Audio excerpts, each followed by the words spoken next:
Hello guys, আসসালামু আলাইকুম। Welcome back to my channel Jyoti Fardin blog. আপনাদের সকলকেই জানাই অনেক অনেক ভালোবাসা ও শুভকামনা। তো এখন বর্ষাকাল, আমি ঘন ঘন বৃষ্টি। আর দেখেন, এটা হচ্ছে আমাদের বাড়ির সামনের রাস্তা। ওই যে আমার ছেলে, আসলে রাস্তার মাথা পর্যন্ত ওকে গাড়িতে নামিয়ে দিয়ে যায়। তো ওখান থেকে ছাতা দিয়ে ওকে বাসায় নিয়ে আসতেছি, বৃষ্টিতে যেন না ভিজে। তো দেখেন চারিপাশে কি ঘন জঙ্গল।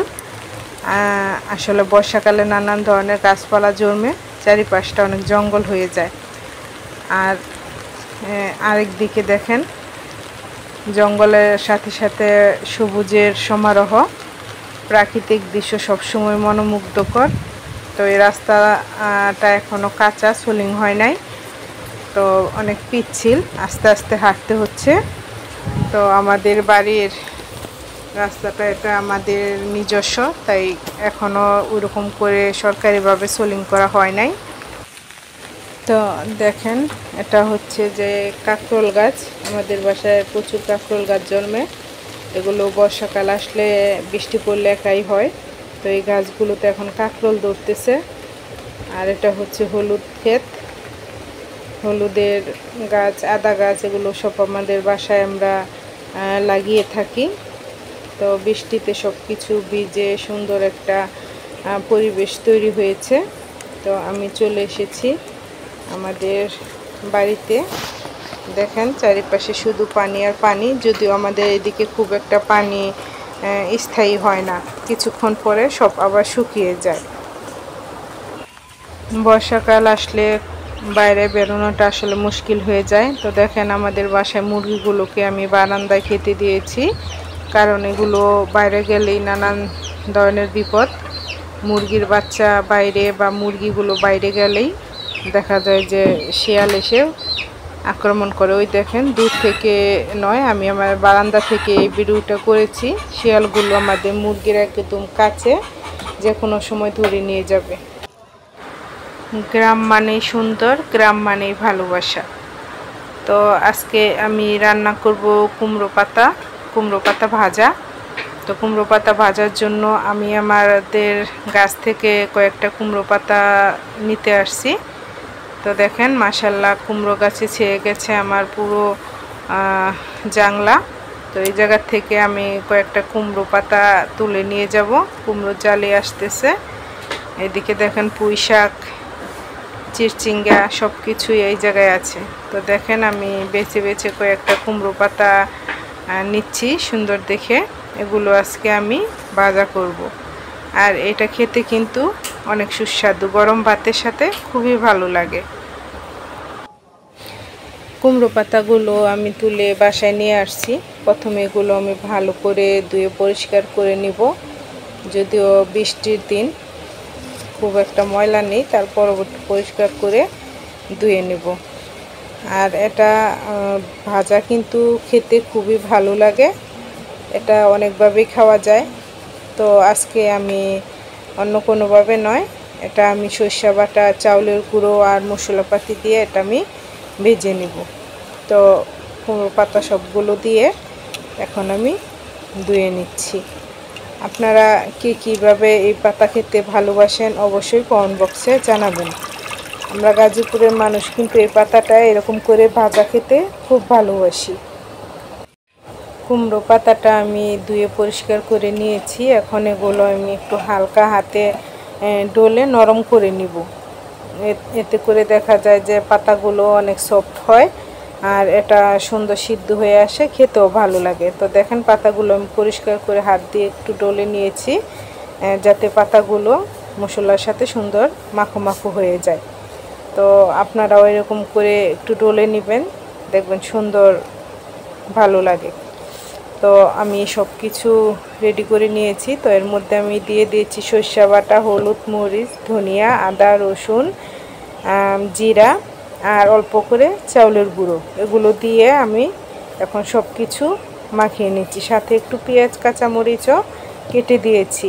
তো দেখতে পাচ্ছেন এগুলো আমার মাখা হয়ে গেছে। এখন আমি এর মধ্যে পাতাগুলো দিয়ে মশলার সাথে ভালো করে মেখে নিব, যাতে করে এগুলো একদম মাখো মাখো হয়ে যায়। আর এগুলোর পাতার ভিতরেও যেন মশলাগুলো ঠিক মতো ঢোকে। মশলার সাথে কয়েকটা চাউলের গুঁড়ো দিলে দেখা যায় যে পাতাটা অনেক মচমচে একটা ভাব আসে, এই জন্য চাউলের গুঁড়োগুলো আমি দিয়ে দিয়েছি। আর সরিষা বাটা দিয়েছি যাতে পাতার মধ্যে খুব সুন্দর একটা ফ্লেভার আসে। সরিষা গ্রানে এটা খাবার রুচি আরও বেড়ে যায়। তো সব কিছু দেখেন আমি সুন্দর করে মাখিয়ে নিয়েছি। পাতাগুলো সুন্দর মশলা দিয়ে মাখা হয়ে গেছে। এখন আমি পাতাগুলো ভাজার জন্য একটা ভাঁজ দিয়ে দিব, যাতে পাতাগুলো সুন্দর তেলের মধ্যে ছড়ে না যায়। তো দেখেন আমি খুব সহজেই পাতাগুলোকে ভাঁজ করে নিচ্ছি। এগুলো একটু ভাঁজ করে দিলে দেখতেও সুন্দর দেখা যায় আর খেতে অনেক ভালো লাগে। তো দেখতেই পাচ্ছেন আমি পাতাগুলো ভাঁজ করে নিচ্ছি।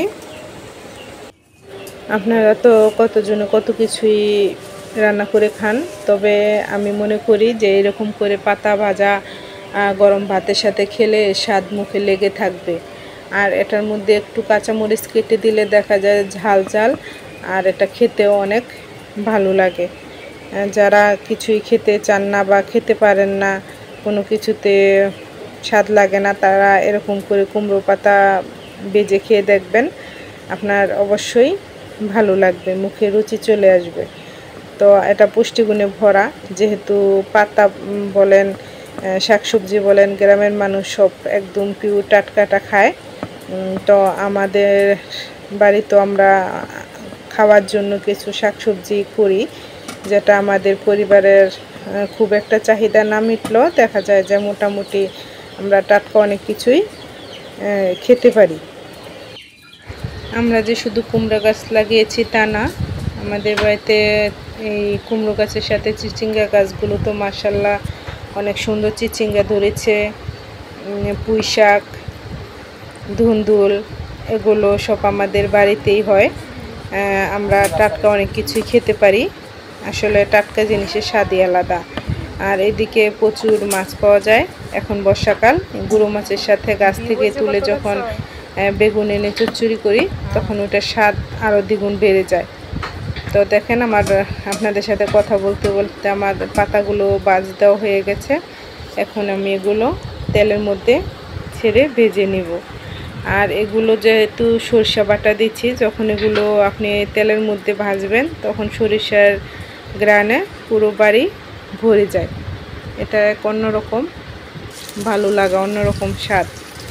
তো জানেনই তো বরাবরের মতো আমি চুলোয় রান্না করি। আমি পাতাগুলো সব কড়াইতে তেলের মধ্যে দিয়ে দিয়েছি। এখন এক এক করে সব আমি উল্টে নিচ্ছি। পাতাগুলো এক পাশ হয়ে গেছে, এক পাশ হয়ে গেলে এগুলো উল্টে আরেক পাশ ভেজে নিব। আর এগুলো খুব একটা জোরে জাল দিয়ে ভাজা যাবে না, কারণ পাতাগুলো তাহলে পুড়ে উঠবে। তো দেখতেই পাচ্ছেন পাতাগুলো কি সুন্দর লোভনীয় হয়েছে পাতা ভাজা। তো আপনারাও এরকম ভেজে খেয়ে দেখবেন, অনেক ভালো লাগার একটা জিনিস।